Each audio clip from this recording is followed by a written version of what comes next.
Dunia makin mencekam dilanda resesi. Korban pertama yang mengerikan adalah Sri Lanka. Presidennya lari, rakyatnya pada nyeri hati. Ada 15 negara berpotensi dilanda resesi. Hebatnya, tidak ada Amerika disebutkan. Faktanya, pada tanggal 5 Juli 2022, Amerika dilanda inflasi 9,1%. Sementara Indonesia inflasinya 3,6% dan menduduki peringkat 14 dari urutan negara yang bakal menerima dampak resesi dunia. Namanya ramalan, bisa iya, bisa tidak. Lihat Amerika yang tidak masuk daftar resesi, malah duluan dihajar inflasi terburuk selama 41 tahun terakhir sampai rakyatnya mengais makanan bekas. Begitu juga Turki yang tidak masuk dalam daftar. Tapi nyatanya inflasinya sudah 76%. Apa kalau resesi bukan dari inflasi awal mulanya? Nanti biar Rizal Ramli yang jelaskan agar nggak salah paham. Kita lihat Indonesia dengan rasio terendah bersama India dalam hitungan yang bakal terkena resesi. Apakah ini sekedar nasib? Tentu tidak, bukan? Ini sebab akibat dari hadirnya Jokowi yang jelas berbeda dengan pemimpin sebelumnya. Jangan tanya PKS, pasti salah. Jangan tanya PS, dia pasti bela Anies. Jangan tanya Mega, nanti dia nyalahin tukang bakso. Jangan tanya Puan, makin gak karuan jawaban yang dia keluarkan. Maaf, Capres versi Bambang Pacul ini tidak punya potensi. Dia adalah produk yang keluar dari rahim berkecukupan. Makanya pandangannya pas-pasan saja. Kehadiran Jokowi bukan hanya sekedar ada, melainkan sebuah anugerah untuk Indonesia. Kalau hanya ukurannya menang pemilu 2 kali, SBY juga sama. Soeharto malah 5 kali lebih. Toh keduanya hanya hadir melengkapi merusak Indonesia dengan nyata. Jokowi hadir pada periode kali kedua di tengah pandemi melanda Indonesia. Tapi kebijakan dan strateginya diakui dunia. Dan dia lolos oleh aktivitas Brutus yang sengaja menikamnya dari belakang. Salah satunya JK.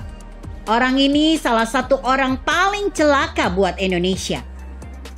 Dia dan SBY adalah dua pribadi yang terus merecoki kebijakan Jokowi.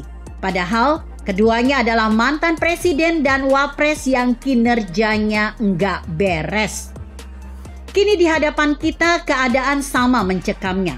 Resesi di depan mata. Tapi melihat fondasi ekonomi Indonesia yang dalam kenyataannya bahwa inflasi rendah, serta keberhasilan Jokowi melewati pandemi dengan piawai dan diakui dunia. Kita kok yakin resesi pun terlewati dengan baik kalau Jokowi masih menjadi pengendali bersama Sri Mulyani.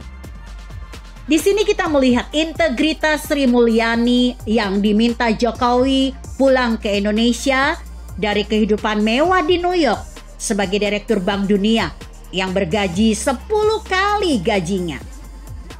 Saat ini adalah masa sebuah pengabdian prima untuk bangsa dan negaranya.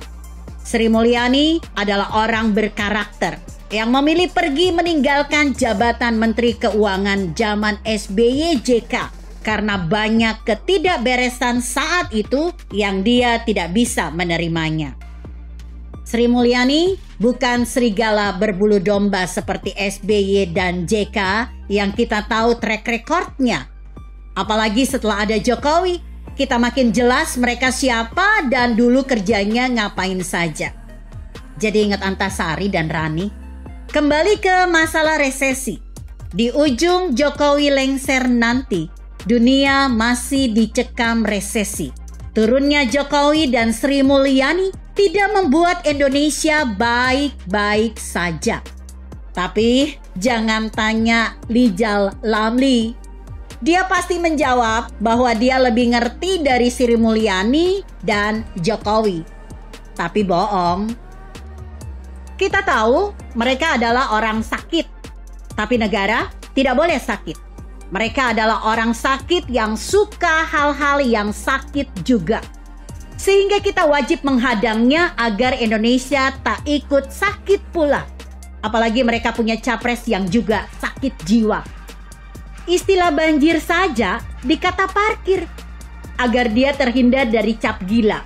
Padahal kita tahu Jakarta saja dibuat porak-poranda. Bagaimana Indonesia bisa tak bersisa dibuatnya kalau dia berkuasa dengan orang sejenisnya. Amis baunya. Nauzubillah.